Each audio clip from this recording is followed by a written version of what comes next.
Hello friends, welcome back into IBA class in the subject of Indian economy since 1980 अर्थात 1980 नंतरच्या भारतीय अर्थव्यवस्थेच्या अभ्यास विषयाच्या व्याख्यानामध्ये आपलं मी प्राध्यापक डॉक्टर मनोज कुमार गायकवाड, अर्थशास्त्र विभाग प्रमुख वसंतराव नाईक महाविद्यालय शहादा आणि इकॉनॉमिक्स अकॅडमीतर्फे आपलं मनापासून स्वागत करतोय. मित्रहो, मागच्या तासाला आपण भारतातील किंमत वाढीची कारणं या टॉपिकवर अभ्यास करत होतो.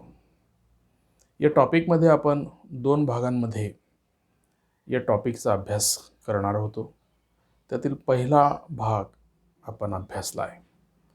पहिल्या भागामध्ये आपण मागणीमुळे किमतीमध्ये कशी वाढ होते, त्याची कोणती कारणं आहेत, याबद्दल सविस्तर माहिती जाणून घेतली. आज आपण पुरवठ्यात पुरेशी वाढ न झाल्यामुळे मागणी किमतीमध्ये कशी वाढ होते याच्या संदर्भातला अभ्यास करणार आहोत. म्हणजे आपण मागणी आणि पुरवठा या दोघंही कारणांनी भारतातील किंमत वाढ होत असते असं आपण अध्ययन करणार आहोत. पुरवठा ही जी बाजू आहे, ही बाजू उत्पादकांची आहे, उत्पादकांच्या हातातली आहे. आपल्याला माहिती आहे की मागणीचा वक्र हा वरून खाली येणारा असतो, डावीकडून उजवीकडे पसरणारा असतो. याचा अर्थ असा होतो की किंमत जशी वाढत जाते तशी उपभोक्ते वस्तूंची मागणी कमी करतात. या उलट पुरवठा वक्र हा खालून वर डावीकडून उजवीकडे पसरत जातो आणि तो असं सांगतो की जशी किंमत वाढत जाते तसा पुरवठा वाढत जातो. परंतु वस्तू आणि सेवांचं उत्पादन करणं जरी उत्पादकांच्या हातात असलं तरी या उत्पादनाच्या प्रक्रियेवर अनेक नैसर्गिक घटकसुद्धा परिणाम करत असतात आणि त्यामुळे नैसर्गिक आणि मानवी जे घटक आहे की मानवी प्रवृत्ती जी आहे ती सुद्धा यावर परिणाम करत असते. आणि त्यामुळे पुरवठ्याच्या साखळीमध्ये जेव्हा जेव्हा अडथळे निर्माण होतात किंवा बाजारपेठेत जितकी मागणी असते त्या मागणीच्या तुलनेमध्ये जेव्हा पुरवठा कमी पडतो तेव्हा सुद्धा भाववाढ झालेली दिसून येते. या संदर्भामध्ये नेमकी पुरवठ्यात पुरेशी वाढ न होण्याची कोणती कारणं आहेत ज्यामुळे भारतातील किंमत वाढीची परिस्थिती दिसून येते. यामध्ये आपण 5 मुद्द्यांचा प्रामुख्याने अभ्यास करणार आहोत, ज्यामध्ये कृषी उत्पादनातील चढउतार, खनिज तेलांच्या वाढत्या किमती, आवश्यक वस्तूंची साठेबाजी, त्यानंतर कृषी माल आधार किंमत धोरण आणि आयातीत मोठी वाढ. या 5 मुद्द्यांच्या अनुषंगाने पुरवठ्यामध्ये पुरेशी वाढ झालेली दिसत नाही, ज्यामुळे भारतामध्ये किंमत वाढीची स्थिती निर्माण झालेली दिसते. पहिल्या मुद्द्याच्या अनुषंगाने चर्चा करायचं म्हटलं तर कृषी उत्पादनामध्ये चढ उतार होत असतो. आपल्याला सर्वांना माहिती आहे की भारत हा कृषीप्रधान देश आहे. एकूण लोकसंख्येचा खूप मोठा भाग शेती क्षेत्रावर रोजगारासाठी, उदरनिर्वाहासाठी अवलंबून असतो आणि 70% जास्त शेती ही निसर्गाच्या लहरीपणावर अवलंबून आहे, हेही आपल्याला माहिती आहे. या सर्व बाबींचा परिणाम कृषी उत्पादनातील चढ उतारावर होत असतो. चढ उतार म्हणजे मौसमिक परिस्थिती जर अत्यंत चांगली असली तर मोठ्या प्रमाणात उत्पादन होत असते, ज्यामुळे किमती बाजारपेठेमध्ये कमी होऊ शकतात आणि जर परिस्थिती प्रतिकूल राहिली उत्पादनाच्या प्रक्रियेसाठी तर उत्पादन कमी होत असते. म्हणजे निसर्गावरचं परावलंबन हे कृषी अर्थव्यवस्थेमध्ये मोठ्या प्रमाणात चढउतार निर्माण करतात, ज्यामुळे भारतातील किंमत वाढीला पोषक परिस्थिती निर्माण होत असते. मित्रहो, कृषी क्षेत्राच्या संदर्भामध्ये आपण नेहमीच असा अनुभव घेत असतो, कारण आपण सर्वजण प्रत्यक्ष आणि अप्रत्यक्षरित्या कृषी क्षेत्राशी संबंधित असतो. कोणी शेतकऱ्याच्या भूमिकेत असेल तर कोणी शेतमजुराच्या भूमिकेमध्ये असेल, आणि म्हणून कृषी क्षेत्रावर होणारे चढउतार हे शेतकरी आणि शेतमजूर यावर सुद्धा होत असतात. याचा दुहेरी परिणाम या दोन घटकांवर होत असतो. बाजारपेठेमध्ये भाववाढ झाली तरी यावर त्याचा प्रतिकूल परिणाम होतो, आणि निसर्गाच्या प्रतिकूलतेमुळे उत्पादनावर जर परिणाम झाला तर त्याचाही त्याच्यावर परिणाम होत असतो. आपल्याला माहिती आहे की 1960च्या नंतर भारतामध्ये हरित क्रांतीचा प्रयोग यशस्वी झाला. गहू, तांदूळ, मका या प्रमुख पिकांच्या उत्पादनात लक्षणीय वाढ झालेली दिसते. यामुळे असं म्हटलं जातं की देश अन्नधान्यामध्ये स्वयंपूर्ण झाला. म्हणून दरवर्षी जवळजवळ कृषी उत्पादनातील जी सरासरी वाढ आहे ती 2 ते 4% जवळपास असल्याची दिसते. परंतु मागच्या मुद्द्यामध्ये आपण लोकसंख्येबद्दल चर्चा करताना हा मुद्दा लक्षात घेतला की लोकसंख्येतील वाढ आणि अर्थव्यवस्थेतील कृषी क्षेत्रातील उत्पादनाची वृद्धी यांचा थोडासा व्यस्त संबंध आहे. लोकसंख्येच्या वाढीला नेहमीच भारतामध्ये पोषक परिस्थिती निर्माण झालेली दिसते, परंतु त्या तुलनेमध्ये या लोकसंख्येला पोषणारी, या लोकसंख्येला उदरनिर्वाह चालवण्यासाठी देणारा अन्नधान्याचा जो साठा आहे, अन्नधान्याचा पुरवठा करणारी जी व्यवस्था आहे ती बरीचशी निसर्गावर प्रावलंबित असल्यामुळे लोकसंख्या वाढीचा दर आणि कृषी वृद्धीचा दर हा व्यस्त संबंध बऱ्याचदा आपल्याला दिसून येतो, आणि त्यामुळे बऱ्याचदा अन्नधान्याच्या टंचाईची समस्या या वाढीव लोकसंख्येला जाणवताना दिसते. आणि त्यातच हवामानातील जे बदल आहे, पीक रचनेतील जे बदल आहे, व्यापारी पिकांकडे लोकांचा वाढत जाणारा जो कल आहे, त्यामुळे अन्नधान्य, डाळी, खाद्यतेल, तेलबिया यांची टंचाई निर्माण झालेली दिसते.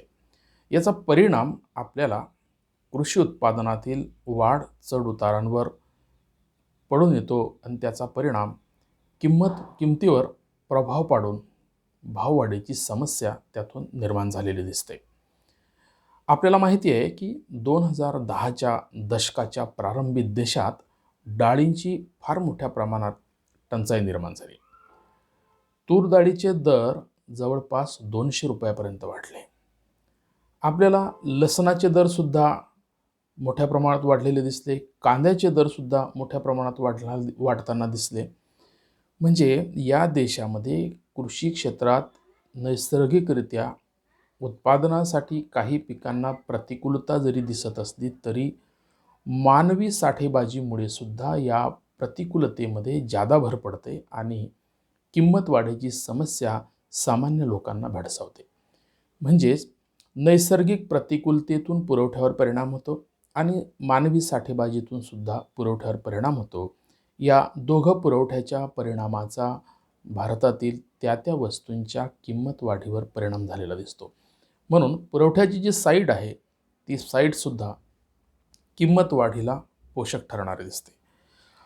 त्यानंतर दुसरा जो मुद्दा आहे तो खनिज तेलांच्या वाढत्या किमतीचा. याबद्दलही जसं निसर्गावर आपण कृषी क्षेत्रासाठी अवलंबून आहोत, तसं खनिज तेलाच्या संदर्भामध्ये सुद्धा भारतीय अर्थव्यवस्था ही परावलंबी आहे. खनिज तेलाची फार मोठ्या प्रमाणात आपल्याला आयात करावी लागते. भारतामध्ये फक्त 18% तेलाचं उत्पादन होऊ शकते अशी परिस्थिती आहे. उर्वरित 82% आपल्याला तेलाची आयात ही अरब कंट्रीकडनं किंवा जगातल्या विविध देशांकडनं करावी लागते. 1991च्या परिस्थितीचा आपल्याला सर्वांनाच परिचय आहे. 1991मध्ये भारतीय अर्थव्यवस्थासुद्धा रसातळाला गेल्यासारखी जाणवते. त्याच वेळेस गल्फ कंट्रीमध्ये इराक विरुद्ध अमेरिकेने युद्ध छेडल्यामुळे सद्दाम हुसैन या हुकुमशहाच्या विरोधामध्ये अमेरिकेने युद्ध छेडल्यामुळे आंतरराष्ट्रीय पातळीवर मोठ्या प्रमाणात तेलाच्या किमती वाढल्या. म्हणजे एकीकडे भारतीय अर्थव्यवस्थेवर आलेलं संकट आणि दुसरीकडे आंतरराष्ट्रीय क्षेत्रात तेलाच्या वाढलेल्या किमती, यामुळे भारतीय अर्थव्यवस्था मोठ्या प्रमाणामध्ये अत्यंत अनागोदीची आणि प्रतिकूल परिस्थिती निर्माण झाल्याचं आपल्याला दिसते. त्यामुळे 2006मध्ये आंतरराष्ट्रीय बाजारात खनिज तेलाच्या किमती ह्या प्रति बॅरल, एका बॅरलमध्ये 159 लिटर्स एवढं तेल येत असते.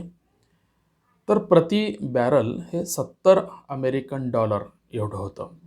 2009मध्ये हे प्रति बॅरल $147पर्यंत वाढलं.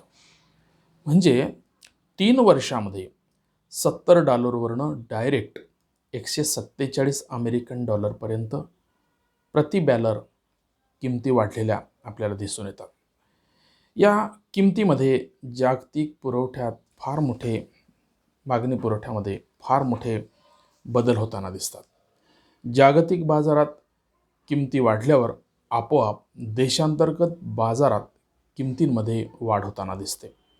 वाहतूक व वीज निर्मिती क्षेत्रात पेट्रोलजन्य पदार्थ प्रमुख इंधन म्हणून वापरले जात असल्यामुळे साहजिकच खनिज तेलांच्या किमती वाढल्यास वाहतूक उद्योगाच्या खर्चात वाढ होते आणि त्यामुळे देशाच्या भाववाढीला अनुकूल परिस्थिती निर्माण होते. आपल्याला साधारणपणे बाजारपेठेचा अनुभव घेत असताना असा बाजारपेठेतील विक्रेत्यांकडून किंवा पुरवठादारांकडून अनुभव येतो. त्यांच्या बोलण्यातून आपल्याला ते व्यक्त होताना असं समजतं की तेलाच्या किमती वाढल्यामुळे वस्तूंच्या किमतीत वाढ झालेली दिसते. तेलाच्या किमती वाढल्या म्हणून वाहतूक खर्च वाढला, वाहतूक खर्चात वाढ झाली आणि वाहतूक खर्चात वाढ झाली म्हणजेच वस्तूंच्या किमतीमध्ये तेवढ्या प्रमाणात वाढ होत असते. म्हणजे जर नैसर्गिकरित्या उत्पादनच कमी प्रमाणात आलं आणि ते अल्प प्रमाणातील उत्पादन वाढत्या तेलाच्या किमतीमुळे वाहतूक खर्चात वाढ करणारं ठरलं तर दुहेरी किंमत वाढ होत असते. अल्प पुरवठ्यामुळे मागणीच्या तुलनेत अल्प पुरवठा आणि इंधनाचा वाढता खर्च यामुळे दुहेरी किंमत वाढ उपभोक्त्यांना भोगावी लागते. त्यामुळे खनिज तेलाच्या किमतीच्या वाढीचा फार मोठा प्रतिकूल परिणाम भारतीय किंमत वाढीवर होताना दिसतो.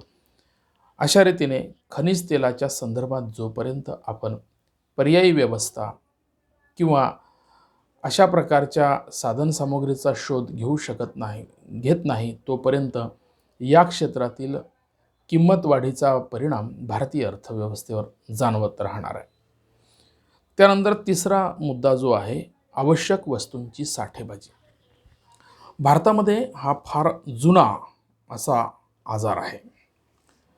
मानवी प्रवृत्तीचा किंवा व्यापारी, या देशातले जे व्यापारी आहेत त्यांची जी मानसिक प्रवृत्ती जी आहे ती फार विकृत स्वरूपाची आहे, ज्यामुळे हे साठेबाजीचं षडयंत्र रचून बाजारपेठेमध्ये कृत्रिम टंचाई निर्माण करत असतात आणि त्यातून कृत्रिम भाववाढ निर्माण करत असतात. बऱ्याचदा हवामानाच्या प्रतिकूलतेमुळे कृषी उत्पादनात घट होण्याची आणि त्यातून भाववाढीची शक्यता निर्माण होणार असेल तर व्यावसायिक व व्यापारी कृषी उत्पादनाचा मोठ्या प्रमाणात साठा करून नफेखोरी करत असताना दिसतात. त्याचाही भाववाढीवर मोठा परिणाम होताना आपल्याला जाणवतो. 2017-18मध्ये देशात कांदा, लसूण, बटाटा यांच्या उत्पादनात मोठी घट झाल्याने किमतीत फार मोठ्या प्रमाणात वाढ झालेली दिसते. या किंमत वाढीत साठेबाजांची फार मोठी भूमिका आपल्याला पाहायला मिळालेली आहे. म्हणजे साठेबाजी ही मानवी प्रवृत्तीचं एक लक्षण आहे, वाईट मानवी प्रवृत्तीचं लक्षण आहे, जे देशातल्या किंमत वाढीला पोषक ठरत असते. मित्रहो, चौथा जो मुद्दा आहे तो कृषी माल आधार किंमत धोरण. उत्पादनात संतुलन आणि शेतकऱ्यांच्या उत्पन्नात स्थैर्य निर्माण करण्यासाठी सरकार गहू, तांदूळ, मका, ज्वारी, कापूस, तेलबिया, ऊस या कृषी उत्पादनाच्या किमती निश्चित करत असते. यालाच आपण आधार किंमत किंवा सपोर्ट प्राइस असं म्हणतो. या किमतीपेक्षा बाजार किंमत कमी झाली तर सरकार स्वतः या आधारभूत निश्चित झालेल्या उत्पादनांच्या खरेदीसाठी तयार असते. सरकारने आधार किमतीत वेळोवेळी वाढ केलेली आपल्याला दिसून येते. 1991-92 मध्ये गहू हा 280 रुपये प्रति क्विंटल डिक्लेअर झाला होता. साळ, याला पॅडी असं म्हणतो, ती 230 रुपये, हरभरा 500 रुपये, तूर 545 रुपये अशा पिकांना आधार किमती जाहीर झाल्या होत्या. 15-16 मध्ये अनुक्रमे या पिकांना 1525, 1410, 3500 आणि 4625 रुपयापर्यंत वाढ करण्यात आलेली दिसते. या किमतीत वाढ केल्यामुळे आपोआपच भाववाढीची परिस्थिती निर्माण झालेली दिसते.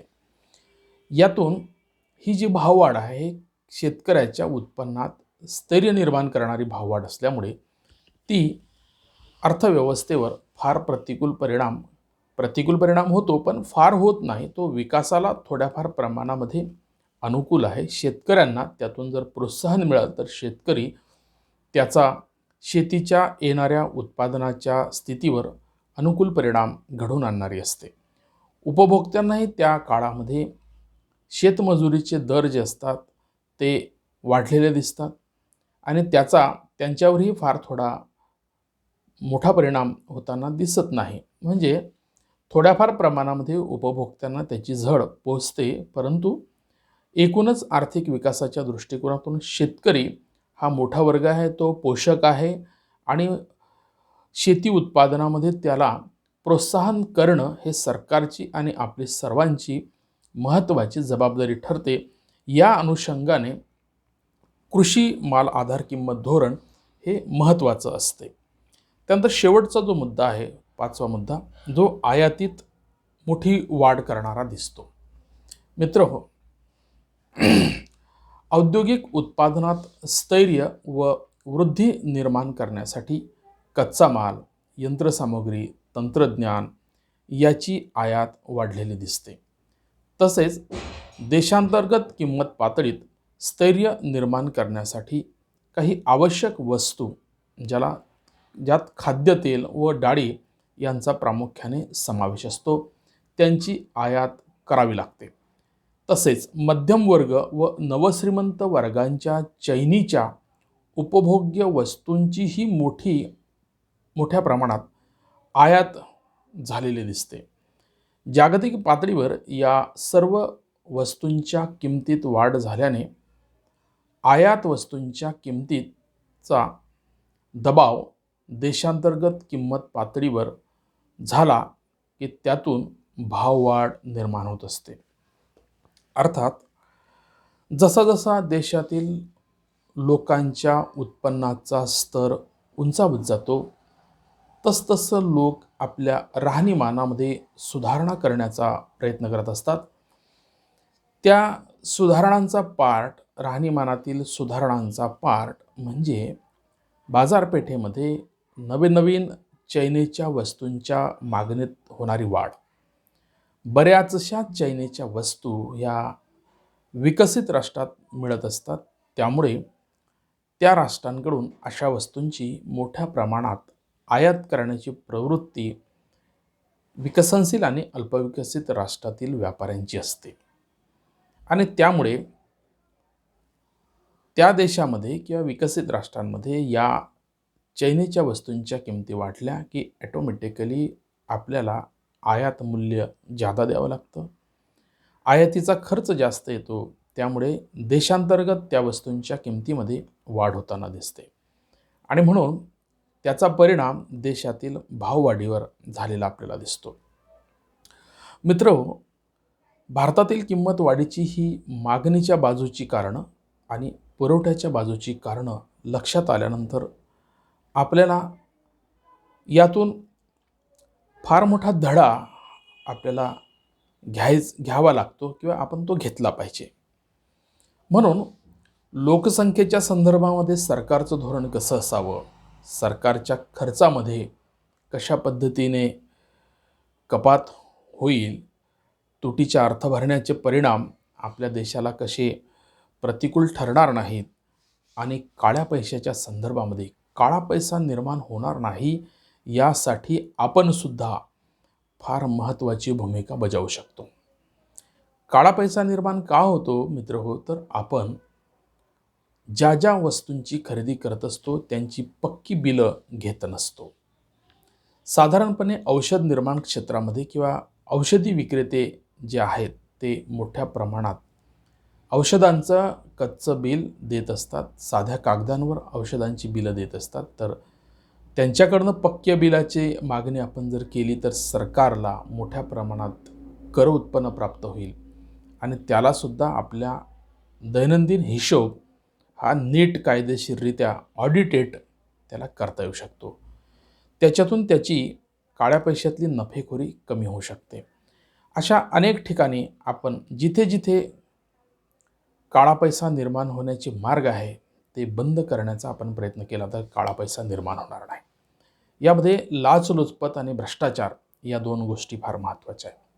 शॉर्टकटमध्ये काम करण्याच्या संदर्भामध्ये, वशिलेबाजी लावण्याच्या संदर्भामध्ये आपण अनैतिक मार्गांचा जेव्हा वापर करतो, टेबलाखालून जेव्हा आपण पैशांची देवाणघेवाण करतो, तेव्हा त्याचं काळ्या पैशात रूपांतर होते आणि हा काळा पैसा सोन्याच्या आणि प्रॉपर्टीच्या मार्केटमध्ये फार मोठ्या प्रमाणामध्ये उलाढाल करत असतो.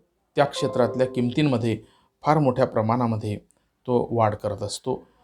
म्हणून काळ्या पैशाच्या संदर्भामध्ये भारतीय नागरिकाची भूमिका अत्यंत क्लिअर आणि स्पष्ट आणि जबाबदारीची असली पाहिजे. पुरवठ्याच्या साईटमध्ये आपण साठेबाजांच्या विरोधामध्ये मोहीम उभी केली पाहिजे आणि कृषी उत्पादनातील चढ उताराच्या संदर्भामध्ये कृषी क्षेत्राला स्वयंपूर्ण करण्यासाठी जे परावलंबन ज्या घटकांचं आहे ते स्वयंपूर्ण करण्यासाठी सरकारवर आपल्याला दबाव निर्माण करता आला पाहिजे किंवा शेतकऱ्यांसाठी अशा प्रकारच्या व्यवस्थांची निर्मिती सरकारला करायला भाग पाडली पाहिजे ज्यामध्ये ऊर्जा क्षेत्र अत्यंत महत्त्वाचं आहे आणि पाणी आणि बाजारातील किंमत धोरण किंवा शेतकऱ्यांना मिळणाऱ्या किमतींच्या संदर्भामध्ये चांगली परिस्थिती निर्माण झाली पाहिजे. सध्या कृषी क्षेत्राच्या संदर्भात 3 बिलं या मोदी साहेबांच्या सरकारने पास केल्यामुळे मोठ्या प्रमाणामध्ये शेतकऱ्यांची आंदोलनं सुरू आहे. कदाचित सरकारची भूमिका त्यांच्या दृष्टिकोनातून चांगली असू शकेल, परंतु शेतकऱ्यांच्या दृष्टिकोनातून ती चांगली नाही आहे. अशा पद्धतीचा हा जो सत्ताधारी आणि विरोधी मतांचा जो सूर आहे याच्यावर आपल्याला विचारमंथन करायला पाहिजे. ज्याची बाजू सत्य असेल त्या बाजूने आपण उभं राहिलं पाहिजे. शेतकरी ची बाजू बरोबर नाही आहे असं आपल्याला निश्चितच म्हणता येणार नाही, सरकारचीही बाजू बरोबर नाही असंही आपल्याला म्हणता येणार नाही. परंतु या धोरणामधून सर्वांना कसा फायदा होईल, ते कसं बेकायदेशीरित्या किंवा शेतकऱ्यांना प्रतिकूल ठरणार नाही या संदर्भामध्ये आपल्यानी आपल्या विचारवंतांनी त्यावर विचार केला पाहिजे. म्हणजे अशा रीतीने भारतातील किंमत वाढीची जी परिस्थिती आहे ती परिस्थिती आपल्याला बदलता येऊ शकते. मित्रहो, या व्याख्यानामध्ये आपण इथेच थांबतोय. पुढच्या व्याख्यानामध्ये आपण भाववाढीच्या कारणांवर चर्चा करणार आहोत. वाढीचे जे परिणाम आहे कारणं नाही, त्या परिणामांवर आपण चर्चा करणार आहोत. तोपर्यंत आपण इथंच थांबतोय. घरी आहात, घरीच राहा. कोरोनाच्या परिस्थितीमध्ये शासनाने दिलेल्या नियमांचं प्रामाणिकपणे पालन करा. फिजिकल डिस्टन्सिंग ठेवा, मास्कचा वापर करा, सॅनिटाईजचा वापर करा. सॅनिटाईज नसेल तर घरामध्ये साध्या साबणाने सुद्धा हात स्वच्छ धुण्याची आपली सवय, नेहमीची सवय टाका. सवयीत त्याचं रूपांतर करा, हॅबिटेट बना आणि कोरोनाला हरवण्यासाठी सर्वतोपरी प्रयत्न करा. भारताच्या कोरोनामुक्तीच्या लढ्यात आपली सुद्धा भूमिका फार महत्त्वाची आहे. पुढच्या व्याख्यानात भेटूया मित्रहो. तोपर्यंत थांबतोय. थँक्यू.